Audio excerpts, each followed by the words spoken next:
Welcome to Sua Malam.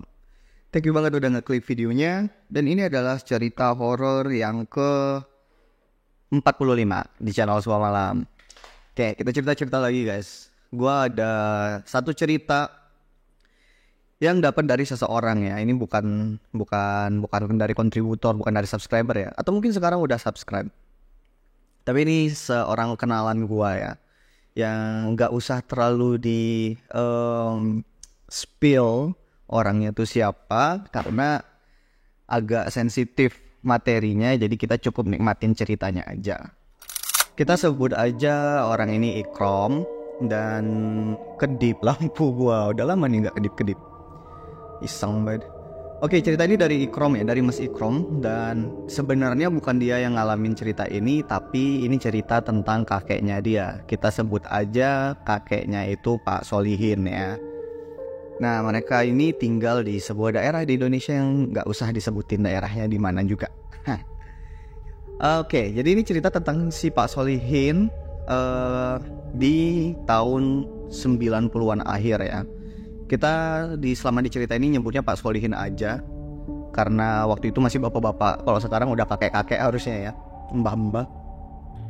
Jadi ini cerita tentang Pak Solihin waktu dia itu masih umurnya sekitar 45 sampai 50 tahunan gitulah. Pak Solihin ini tinggal di sebuah desa kecil gitu ya.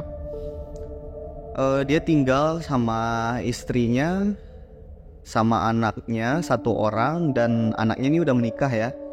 Jadi anaknya perempuan, anaknya sudah menikah dan udah punya satu anak. Nah, satu anaknya itu, cucunya Pak Solihin itulah si pemilik cerita ini ya, si Mas Ikrom ini. Si Pak Solihin ini sebenarnya punya beberapa anak, cuman anak-anaknya udah pada punya keluarga semua, udah pada punya pekerjaan sendiri masing-masing, udah pada punya hidup sendiri lah intinya. Dan mereka semua tuh udah misah tinggalnya, jadi udah pada keluar. Ada yang ke kota lain, ada yang ke pulau lain, bahkan ada yang masih tinggal di tempat yang sama, di kecamatan yang sama Pak Solihin, tapi ya beda rumah, udah punya rumah sendiri. Nah, kecuali sih satu anaknya Pak Solihin ini, anak ceweknya dia, sebut aja Bu Nur.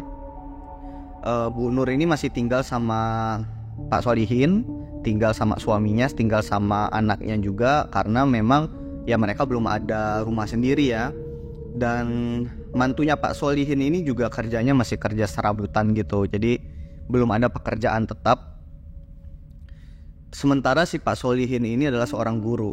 Dia punya istri kerja juga, tapi cuman kayak jualan kelontongan gitu lah, punya warung gitu. Jadi sebenarnya di rumah itu bisa dibilang beban finansial itu paling banyak disupport sama si Pak Solihin ini sebagai seorang guru ya kan, karena dia ya penghasilannya tetap dan pasti gitu.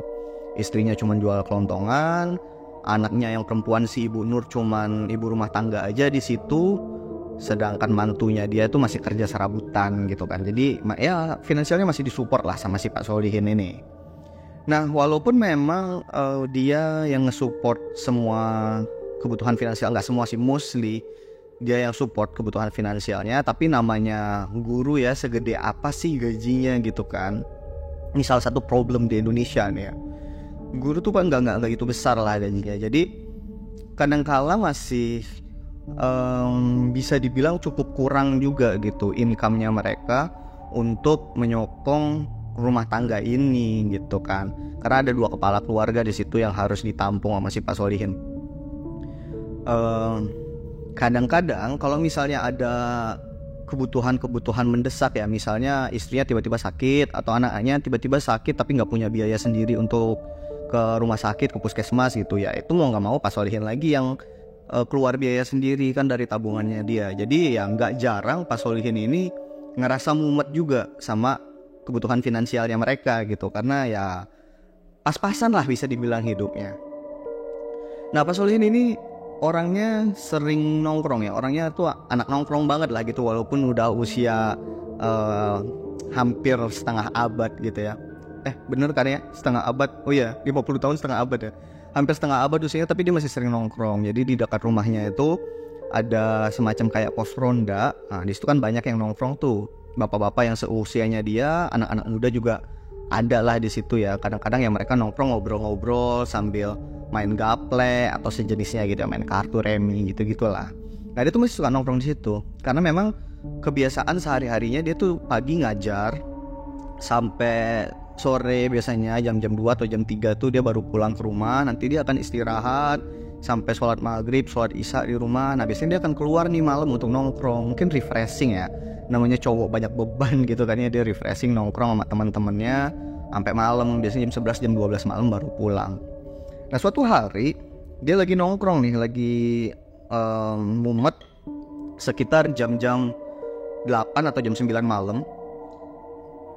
Pak Solihin mutusin untuk keluar rumah, nongkrong lah, ngomong ke istrinya gitu kan, Bu bapak keluar dulu ya, nongkrong depan. Oh iya pak, itu dia keluar. Pas dia jalan ke tongkrongannya, ke si saung pos ronda itu, udah ada beberapa bapak-bapak di sana sama beberapa anak muda juga. Ya adalah mungkin sekitar 6 atau 7 orang di sana. Joinan lah mereka. Ngobrol-ngobrol di sana, cuman ada kayak satu termos teh hangat gitu doang ya yang dibawa mungkin sama salah satu bapak-bapak di sana. Udah minum teh tuh semua pakai gelas-gelas kecil ya kan, sambil bercanda-bercanda. Nggak lama sih Pak Solihin nongkrong di sana, muncullah seorang anak muda ya, mungkin kayak usia 25 sampai 28 tahunan gitu ya. Namanya Mamat. Nih, nama samaran juga nih, namanya Mamat. Mamat nih tiba-tiba datang ke situ bawa bungkusan 2 biji nih, gede nih bungkusannya 2 biji. Tiba-tiba nongkrong terus langsung ditaruh aja tuh bungkusan di tengah-tengah pos ronda itu ya, bro. Nih yuk kita makan-makan. Nah ternyata si Mamat ini nggak bawa gorengan banyak banget. Jadi ada pisang goreng, ada tahu goreng, tempe goreng dan lain-lainnya. Itu banyak banget gitu. Dan yang lainnya of course seneng ya, termasuk Pak Solihin. Woi Mat, gini dong, sering-sering dong segala macam. Udah makan-makan deh, makan-makan. Besok-besok saya bawa lagi lebih banyak. Wah pada senang semua kan. Nah cuman di tengah-tengah kesenangannya mereka tuh juga penasaran gitu, kenapa si Mamat nih tiba-tiba bawa gorengan kayak gini. Ini buat intermezzo teman-teman ya. Di tahun segitu 90-an akhir di daerah sana, di desa sana, beli gorengan buat nongkrong itu bukan hal yang biasa dan lumrah kayak kita sekarang. Enggak. Menurut orang-orang sana pada saat itu tuh termasuk mewah dan termasuk waste of money gitu. Karena di sini kalau mereka nongkrong, yang mereka lakukan adalah ngambil barang-barang di perkebunan mereka. Rata-rata kan punya kebun gitu di sana ya, masih banyak kebun. Kayak contohnya kacang atau ubi, singkong, jagung, terus nanti direbus, dibawa ke tongkrongan, dimakan rame-rame. Biasanya kayak gitu. Kalau beli gorengan itu udah termasuk mahal dan kayak wah ada acara spesial apa nih gitu, dalam rangka apa. Dan si Mamat ini dia tuh adalah seorang pengangguran, guys. Jadi itu usia kuliah ya harusnya, atau usia lulus kuliah gitu harusnya. Tapi dia tuh enggak. Dia tuh cuma lulusan SMA yang belum punya kerjaan. Kerjaannya tuh cuma suka nongkrong di bengkel-bengkel motor, bantu-bantuin nambal ban gitu-gitu aja. Terus tiba-tiba dia datang malam itu bawa gorengan sebanyak itu untuk bapak-bapak yang nongkrong di sana, rame banget gitu kan. Of course lah Pak Solihin sama teman-temannya penasaran gitu, "Woi Mat, dapat rezeki dari mana nih?" gitu. "Oh, pesugihan apa gimana nih, atau baru dapat warisan?" "Enggak lah, biasa." "Biasa apa Mat?" gitu. "Ya biasa."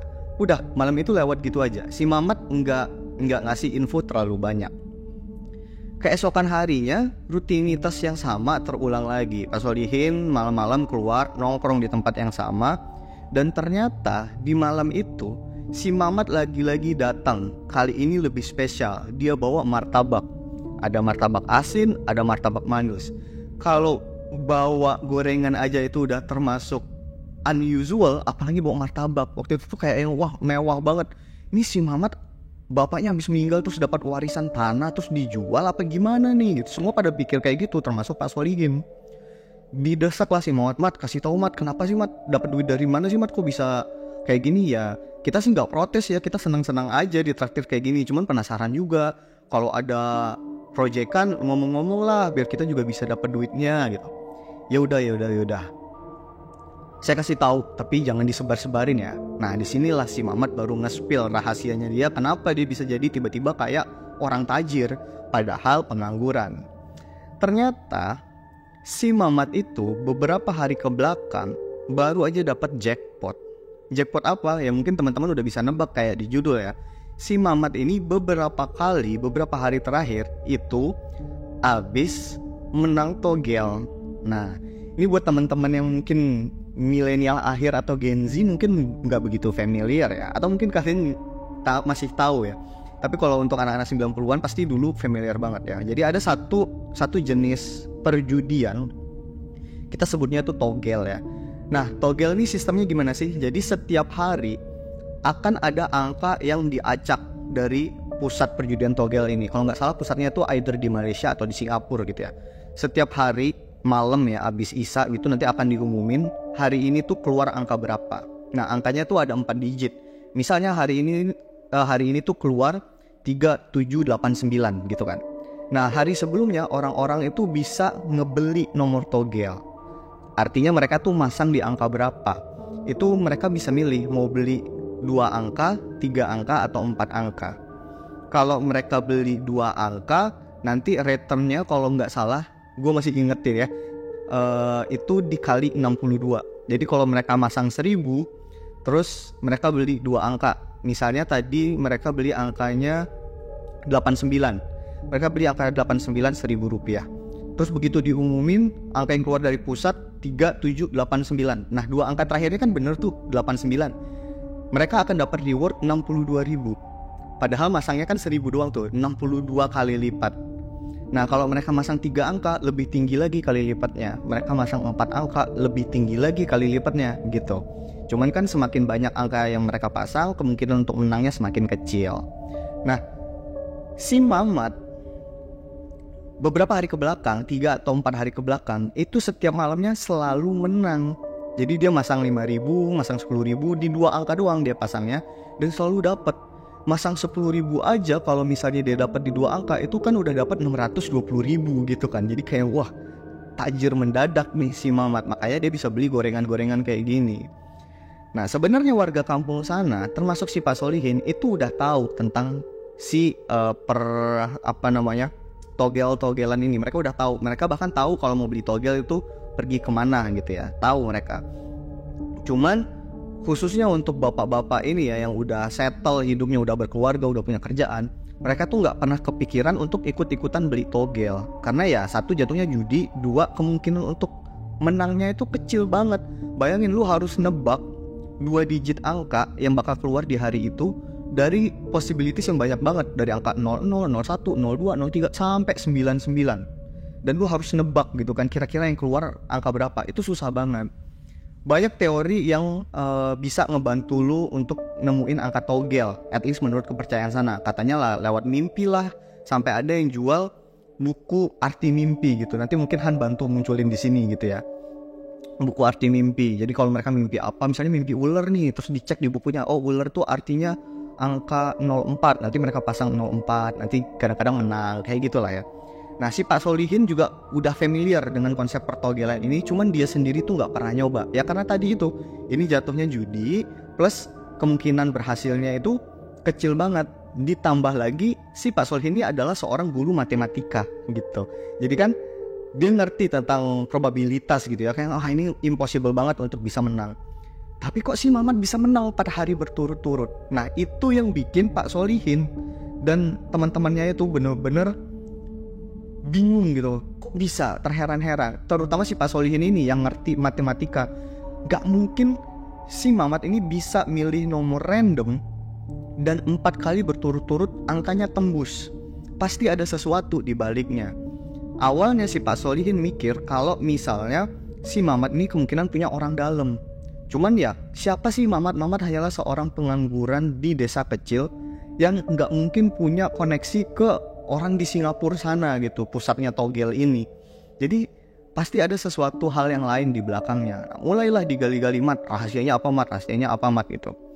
Si Mamat sebenarnya nggak banyak nge-spill, cuman Mamat bilang gini, ada yang saya lakuin setiap malam untuk bisa dapat inspirasi atau wangsit, kira-kira angka yang keluar tuh angka berapa. Saya nggak bisa ngejelasin, tapi kalau yang mau ikutan, nanti malam ketemu saya di sini lagi jam 1 malam. Nanti saya ajak untuk ngelakuin itu, untuk ngelihat prosesnya kayak gimana, supaya tahu. Nah bapak-bapak di sana kan cuman oh iya mat, boleh mat. Tapi sebenarnya bapak-bapak yang ngumpul di sana nggak semuanya yang bener-bener interested gitu, tertarik dengan omongannya si Mamat. Karena mereka sendiri juga nggak yakin banget nih, jangan-jangan si Mamat ngibul doang kali, ini dia dapat duit dari mana kali sebenarnya kayak gitu. Bubaran lah malam itu kan, termasuk si Pak Solihin pulang ke rumahnya dia.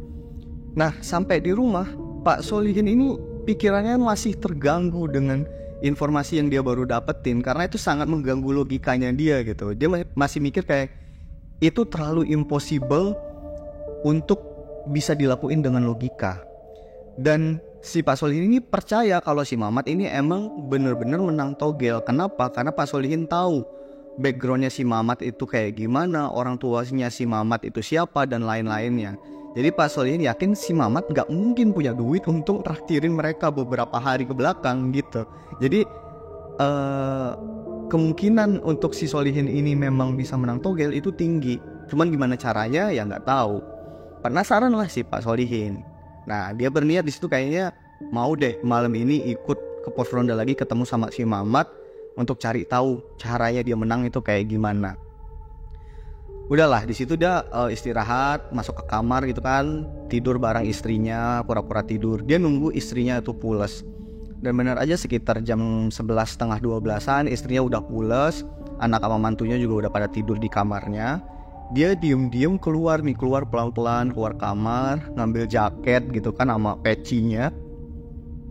Terus dia ngendap gitu di rumahnya sendiri, keluar rumah menuju ya ke pos itu tadi, ke pos kamling itu tadi ya, si pos ronda itu buat ketemu sama si Mamat. Dan ternyata bener aja pas dia nyampe di sana itu sekitar jam 12 malam gitu ya. Di situ udah ada Mamat dan 2 bapak-bapak yang lain. Jadi udah ada 3 orang di sana. Kita ngomong, Mat, jadi ini kita, jadi Pak Solihin katanya. Mau ikut kan, mau lihat? Iya Mat, saya penasaran mau lihat gitu. Oke, kita tunggu yang lain dulu ya, soalnya kan tadi janjiannya jam 1, kali aja masih ada yang mau ikut. Oke. Udah, mereka berempat duduklah di pos itu, nungguin nih yang lain masih ada yang datang apa enggak. Ternyata sampai jam 1 itu nggak ada yang datang lagi, jadi mereka cuma berempat. Gimana nih Mat, nggak ada yang datang lagi Mat?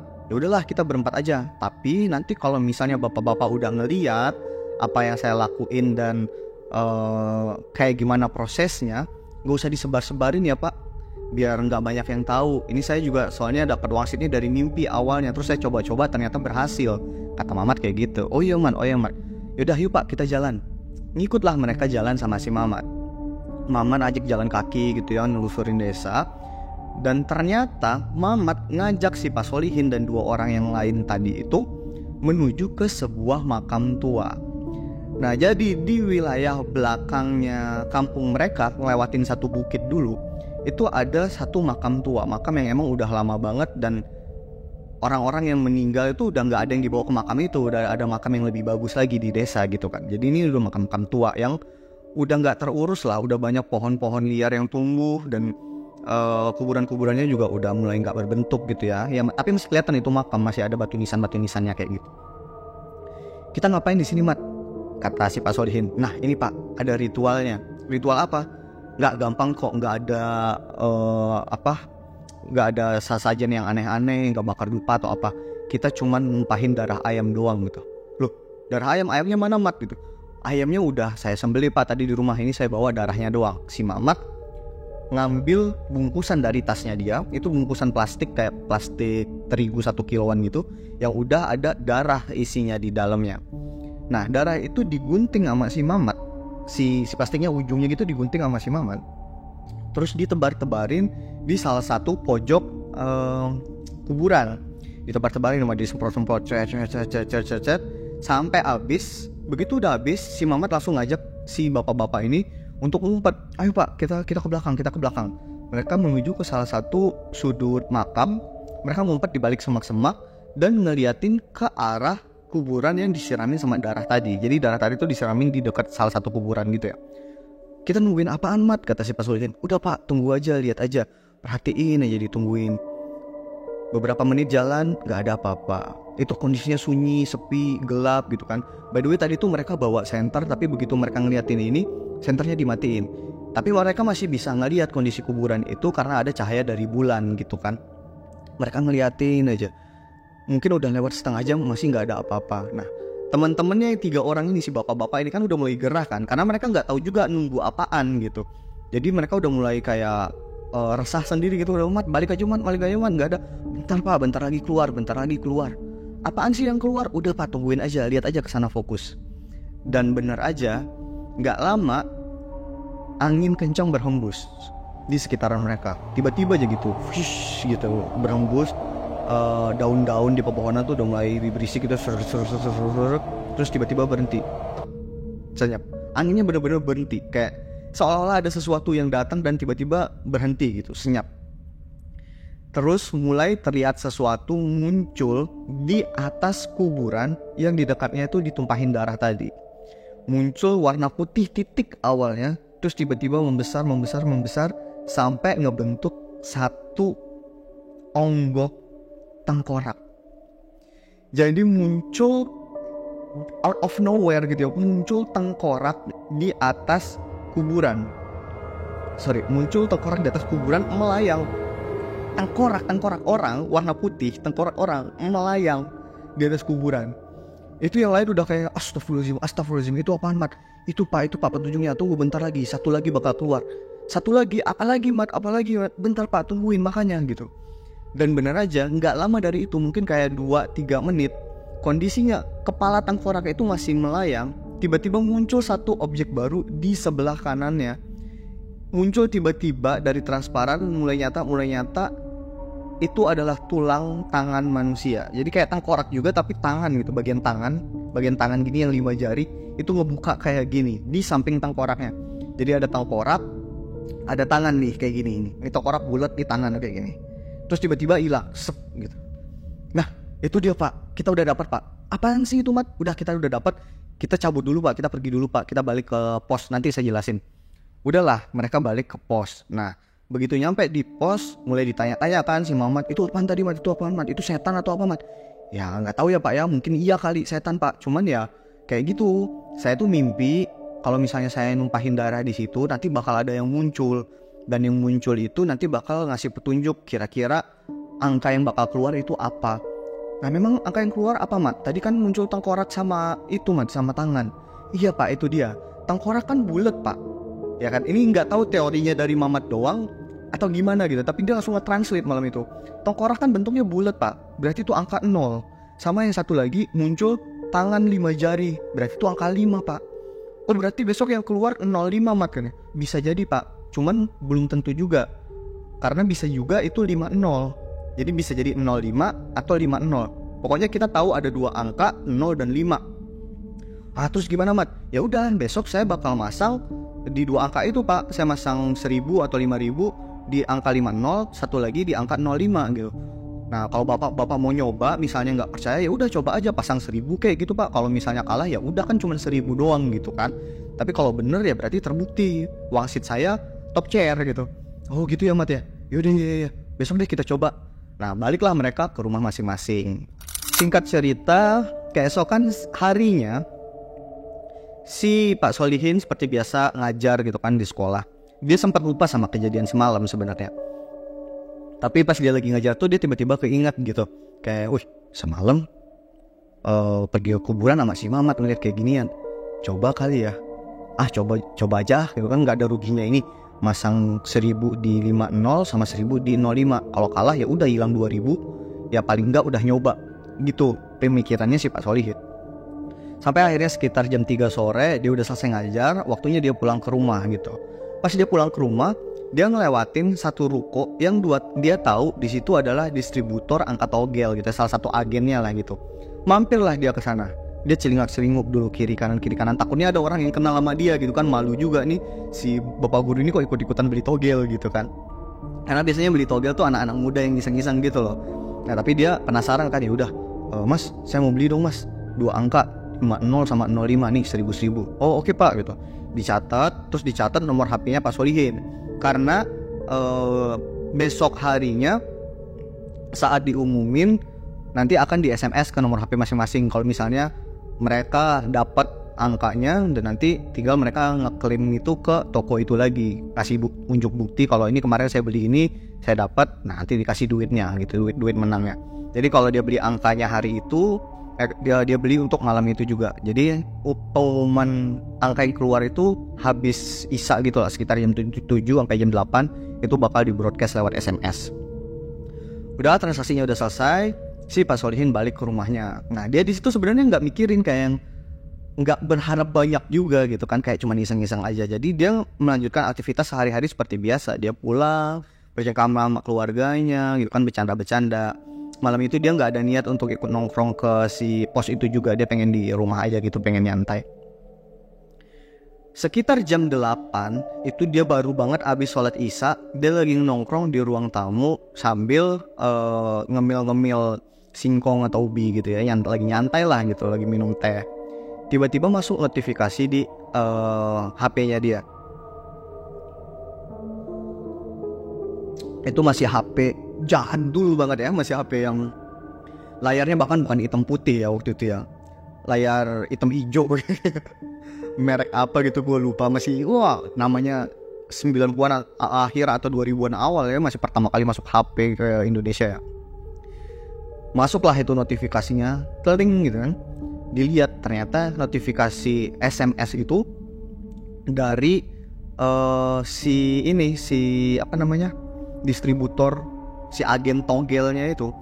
Nah dibuka dan ternyata angka yang keluar adalah 3805. Kaget setengah mati di situ. Saya menang, ini beneran nih angka yang keluar 05. Terus dia coba untuk menahan ininya dia ya, menahan excitementnya dia ya, karena dia belum tahu pasti, dia masih awam dengan hal ini. Dia takutnya ini SMS penipuan atau apa gitu kan. Besok harinya pulang sekolah, dia pergilah ke agen itu. Dia tunjukin, ini saya dapat SMS ini, kemarin saya beli 05, ini saya beneran dapat atau enggak ya. Dilihat sama si distributornya kan, dicekin nomornya dia sama angka yang dipilih. Oh iya pak, ini bapak kemarin bener beli segini, bapak menang ya pak, ini 62.000, ini duitnya. Dikasih lah dia 62.000 itu. Diambil, tangannya gemeter gitu kan, excited kan, menang 62.000. Ini kemarin masangnya cuma 2.000 doang modalnya, terus dapat 62.000. Untung 60.000 nih, 30 kali lipat dari duit yang dia keluarin. Wah, dia udah senang bukan main di situ. Bukan senang dengan nominal yang dia dapat sebenarnya, tapi senang dengan opportunity baru yang sebelumnya dia nggak pernah berpikir kalau itu tuh possible. Singkat ceritanya, dia ketagihan dengan hal itu. Cuman dia nggak mau kelihatan sama bapak-bapak yang lain, ketahuan sama bapak-bapak yang lain kalau dia sekarang itu mau mulai terjun ke dunia pertogel-togelan gitu kan. Akhirnya dia mutusin untuk, kayaknya saya mau coba cari wangsit sendiri deh gitu. Dia kan udah ngeliat kan cara si Mamat nyari wangsitnya kayak gimana. Hari itu akhirnya dia mutusin untuk, ntar malam saya mau nyari wangsit sendiri. Dia pelihara beberapa ekor ayam gitu ya di rumahnya. Disembelih sendiri salah satu ayam, ditampung darahnya. Dan malam itu sekitar jam 1 malam dia jalan sendirian ke kuburan yang waktu itu. Sendirian dia jalan. Berani-beraninya nih bapak ini. Pergi dia sendirian ke kuburan itu. Dia cari salah satu sudut kuburan, dipotong tuh plastiknya, ditumpahin darahnya di situ. Diikutin persis pokoknya apa yang dilakuin sama Mamat waktu dia diikutin. Ngumpet dia di salah satu pojok semak-semak. Dia tungguin, diliatin apa nih yang bakal munculnya. Tiba-tiba sekitar dia nunggu setengah jam gitu. Di arah depan sana, kuburannya kan di depan sana tuh yang dia tumpahin. Terus di belakang kuburan itu semak-semak. Dari arah semak-semak itu ada sesuatu yang bergerak. Jadi semak-semaknya itu kayak gerak-gerak gitu. Tiba-tiba lompat dari arah semak-semak sesosok pocong, gitu, lompat ke depan kuburan. Di sini udah kaget banget, astagfirullahaladzim, tapi dia tahan gak teriak astagfirullahaladzim. Ternyata ada sosok pocong yang lompat dan berdiri persis di atas tempat yang tadi dia siramin sama darah itu. Ya perkiraannya disitulah dia berdirinya. Dia cuma ngeliatin dan nahan rasa takutnya gitu kan. Ini harusnya bakal ada satu hal lagi nih yang bakal muncul. Diliatin, tapi gak ada yang muncul lagi. Terus si pocong ini tiba-tiba lompat di situ 3 kali. Terus ngilang. Kok gak ada nih yang muncul lagi? Ditungguin 10 menit, 15 menit, 20 menit, kok gak ada yang muncul lagi, cuman pocong doang. Gagal kali ya. Udahlah, pulang aja. Tapi dia mau ngecek dulu. Dia pergi lagi ke kuburan sana, dia ngecek. Ternyata di situ ada satu tali warna putih yang terbuat dari kain gitu, ada di atas tanah yang disiramin pakai darah tadi. Dan sebelumnya tali itu nggak ada. Jadi situ langsung connect kan. Waduh, ini tali pocong yang tadi jangan-jangan ya. Coba dibawa aja deh, kali aja ini salah satu petunjuknya. Dibawalah sama dia, diambil tali pocongnya, dikantongin, pulang dia ke rumah. Awalnya dia ngerasa ritual yang dia lakuin tadi itu gagal buat nyari wangsit, jadi dia nggak kepikiran kan. Besoknya pas dia di sekolah, dia baru dapat inspirasi. Jangan-jangan petunjuk yang muncul itu nggak harus berupa benda, bisa jadi berupa pergerakan. Karena yang muncul kan pocong. Ini dia berteori sendiri ya. Yang muncul kan pocong. Pocong itu lurus, berarti itu angka 1. Terus pocongnya lompat 3 kali, 1, 2, 3. Berarti itu angka 3. Jangan-jangan yang akan keluar adalah 13 atau 31. Ini pure teori dia sendiri gitu ya, ngasal aja.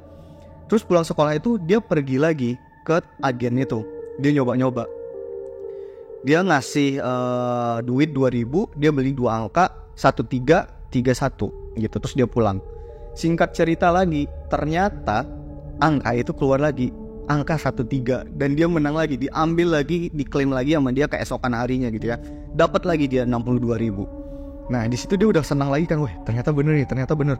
Tapi kalau misalnya setiap saat harus pergi ke kuburan itu terus ngeliatin setan muncul, ya gimana ya, serem juga. Lagian tiap kali harus ke sana harus ke gorok ayam 1, sayang juga. Walaupun ya dia bisa beli lagi sih ayam pakai hasil yang dia dapetin itu. Cuman dia takut ketahuan sama istrinya, takut anaknya jadi curiga sama dia, apalagi takut tetangga-tetangga sekitar mulai curiga sama dia gitu kan, karena image-nya dia sebagai orang yang terpelajar dan terpandang di kampung itu gitu kan bisa rusak gitu. Jadi dia mutusin kayaknya udahlah, yang penting rasa penasarannya udah terpenuhi gitu. Rasa penasarannya udah terpenuhi, jadi gak perlu ngelakuin itu lagi. Satu yang dia lupa adalah di malam sebelumnya dia kan dapat seonggok tali pocong tuh. Dan tali pocongnya itu masih ada di kantong celananya dia. Nah, ternyata semenjak malam itu, malam yang abis dia ritual sendiri yang ngelihat pocong itu, dia tuh mimpi buruk. Dan di mimpinya itu muncullah pepocongan itu ya. Cuman dia tuh masih gak ngeh mimpi itu apa. Dia cuman berpikir, oh saya mimpi buruk, mimpi pocong karena tadi saya habis ngeliat pocong beneran. Itu yang ada di pikirannya dia. Tapi hari berjalan, hari demi hari terlewati, dia nyadar ada keanehan karena setiap malam dia selalu mimpi pocong. Memang berubah-ubah skenarionya. Kadang-kadang ada 2 pocong muncul terus lompat gitu. Ntar tiba-tiba ada 1 pocong doang, ntar tiba-tiba ada 3 pocong doang. Tapi setiap malam dia selalu mimpi pocong. Sampai suatu hari dia iseng, jangan-jangan saya ini mimpi pocong karena ini tuh adalah wangsit. Jangan-jangan saya mimpi pocong ini karena saya bawa tali pocongnya. Abis itu pocongnya ngasih wangsit ke saya lewat mimpi.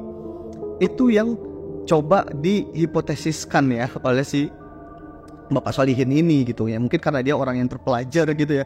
Jadi dia gampang membuat teori-teori kayak gini. Nah, sampai akhirnya dia nyoba nih. Satu malam dia mimpi ada 4 pocong yang muncul di mimpinya dia, dan pocongnya itu lompat 2 kali barengan, 4-4-nya tup gitu. Jadi sama kayak wangsit yang dia lihat pertama sendiri itu ya. Cuman ini pocongnya 4, lompatnya 2 kali.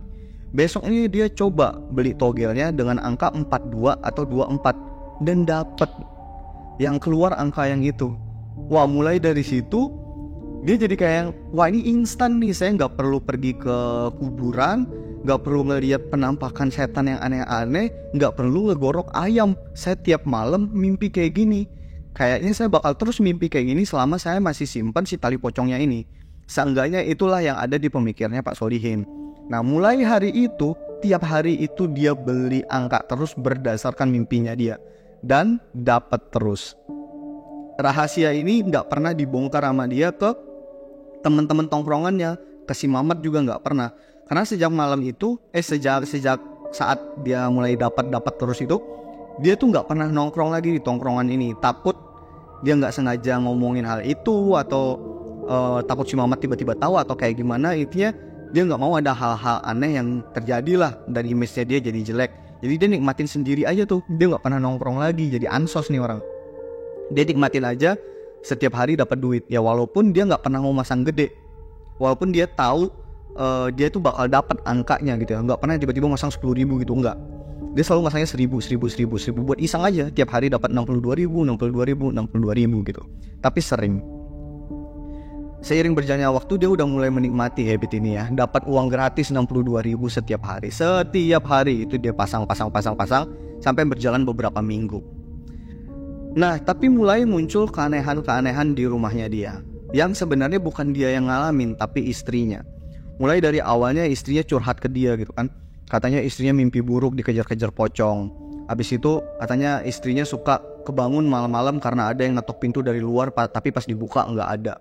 Awalnya teror-teror kayak gini itu biasa aja. Maksudnya kan dia nggak ngalamin sendiri, cuman dapat cerita dari istrinya, dan dia cuma nganggap ya istrinya mungkin lagi ngigo atau lagi mimpi buruk atau apa. Tapi lama-kelamaan istrinya ini mulai jadi paranoid sendiri, jadi sakit, jadi sering ngelamun sendiri. Sampai akhirnya diajak ngobrol lah sama si Pak Solihin ini. Kamu tuh kenapa sih Bu sebenarnya? Coba cerita sama bapak. Nah, diceritain lah sama si ibunya ini. Ternyata beberapa minggu ke belakang ibunya itu setiap malam itu selalu dapat teror di rumah, yang sebelum-belumnya itu gak pernah ada teror-teror kayak gini. Walaupun kampung mereka tuh masih dikelilingin sama bukit, hutan, kebun, tapi gak pernah ada lah teror-teror yang aneh-aneh kayak gini ya. Paling ya kayak ngedengar suara kuntilanak kalau di kebun kayak gitu-gitu lah, biasa lah buat orang kampung gitu ya. Ya nggak kampung banget juga sih di situ, kota kecil lah gitu. Tapi teror kayak gini di rumahnya dia tuh nggak pernah ada. Ibunya cerita satu hari dia mau wudunya tuh masih pakai ember ya, jadi ada ember besar gitu di kamar mandi, terus nanti wudunya pakai centong gitu ya. Dia mau wudu, dia buka embernya kan pakai penutup ya, ember plastik. Begitu dia buka gini, di dalamnya itu ada pocong yang lagi ngeringkuk di dalam air. Jadi pocongnya tuh kayak jongkok di dalam ember, kayak dia, ibunya kaget gitu kan, astagfirullahaladzim gitu, dia lari gitu ke kamar. Hal-hal kayak gitu. Ntar tiba-tiba dia masuk ke kamar mandi, udah ada pocong yang berdiri. Intinya si ibunya tuh jadi nggak tenang, si istrinya maksudnya ya. Si ibu ini tuh jadi nggak tenang ya, berhari-hari itu selalu diteror sama sosok pocong ini. Nah di situ Pak Solihin langsung bisa ngelogikain sendiri, oh ternyata apa yang saya lakuin ini ada efek sampingnya. Sampai akhirnya dia pergilah ke satu ustadz untuk curhat. Dia nggak omongin soal pertogel-togelan ini, dia cuma bilang, saya tuh nemu tali ini di kuburan, dan semenjak saya simpen tali ini di rumah itu sering ada kayak gini. Diceritain kayak gitu ke ustadznya. Ustadznya langsung nyaranin, udah Pak, tali ini sebaiknya dimusnahin aja. Bapak bisa kubur, atau kalau mau yang lebih ampuh lagi, Bapak baca-bacain doa, abis itu Bapak bakar di rumah Bapak. Oh gitu ya Pak? Iya, insya Allah bisa hilang gitu gangguan-gangguannya. Kita coba aja, kalau misalnya ternyata nanti tetap ada, ntar Bapak ke saya lagi, kita cari solusi yang lain. Oke Pak Ustadz, makasih Pak Ustadz gitu. Pulanglah dia ke rumahnya, dan dilakuin ya, satu malam itu dia ke depan rumah, ke halaman, dia baca ayat kursi segala macam. Terus tali pocongnya tuh ditaruh di depan, ditaruh di tanah, disiramin sama minyak tanah, terus dibakar sama dia. Dibakar, ditunggu sampai si tali pocongnya tuh benar-benar habis kebakar jadi abu. Begitu habis, masuklah dia ke dalam rumah. Dan bener aja, semenjak malam itu dia nggak pernah lagi mimpi tentang pocong-pocongan yang muncul tiba-tiba dan lompat-lompatan kayak gitu. Wangsit-wangsit untuk dapetin togel itu dia nggak pernah lagi. Dan semenjak malam itu juga, dia kan tiap hari nanya ini ke istrinya, tadi malam muncul gak Bu pocongnya, tadi malam ada gak Bu pocongnya. Dan ternyata bener juga, alhamdulillah pocongnya gak pernah muncul lagi gitu. Jadi intinya setelah dia bakar tuh tali pocong, gangguannya udah gak ada lagi, tapi ya wangsitnya juga hilang gitu. Jadi kembali tantram lagi hidup mereka. Nah semenjak saat itu si Pak Solihin udah bertobat dari mencari wangsit togel gitu ya. Dia gak mau nyari-nyari wangsit togel lagi, walaupun dia belum berhenti untuk beli togel. Jadi ini lucunya di sini gitu, karena dia udah mulai masuk ke dunia togel, dia nggak pernah nyari wangsit lagi emang, tapi dia berusaha untuk menggunakan kemampuan matematikanya dia untuk ngerumusin togel. Jadi dia beli kayak satu kaca panjang gitu, terus ditempelin ke kertas yang panjang, dibuatin kotak, dan dia nyatetin setiap angka yang keluar di setiap harinya. Misalnya hari ini 4 angka yang keluar 3788 gitu, ditulis 3788. Besok yang keluar apa ditulis. Jadi dicatat gitu semua sama dia sampai panjang. Nanti dia coba cari polanya kayak gitu. Jadi dia berusaha untuk nge-crack rumusnya si pertogel-togelan ini yang dibuat di Singapura sana gitu ya. Cuman kayaknya sampai akhirnya dia capek dan berhenti ngelakuin itu, dia masih belum bisa nemuin rumus pastinya togel itu seperti apa gitu. Walaupun ya sekali 2 kali dia coba masang 2 angka, kadang-kadang masih dapat juga, tapi lebih sering boncosnya. Gue nggak tahu ya sampai sekarang togel masih ada nggak ya? Gue nggak tahu deh. Zaman gue SMA sih masih ada ya orang-orang jualan togel kayak gitu. Dan beberapa kali gue ke rumah teman-teman gue, ada juga gitu bapak-bapaknya mereka yang coba ngerumus-rumusin togel gitu ya, pakai kotak-kotak gitu ya. Bahkan kayaknya zaman dulu tetangga-tetangga gue banyak deh yang ngerumusin itu. Cuman yang sering gue lihat dulu tuh buku arti mimpi gitu ya. Jadi yang berusaha untuk nebak angka togel pakai arti mimpinya mereka. Ya tapi walau-walau lah itu kayak gimana sistemnya, dan wangsit togel yang didapat di kuburan itu sistemnya kayak gimana, efek sampingnya kayak gimana, walau-walam. Cuman ini cerita dari si Bapak Solihin tadi, pengalaman dia untuk coba nyari wangsit togel di kuburan gitu guys. Lumayan oke ceritanya. Nyoba-nyoba horor-horor kayak gitu seru-seru juga sih sebenarnya. Cuman kalau sampai ada efek samping yang masuk ke rumah neror berhari-hari, ya ogah juga ya. Ya kayaknya segitu aja untuk malam ini.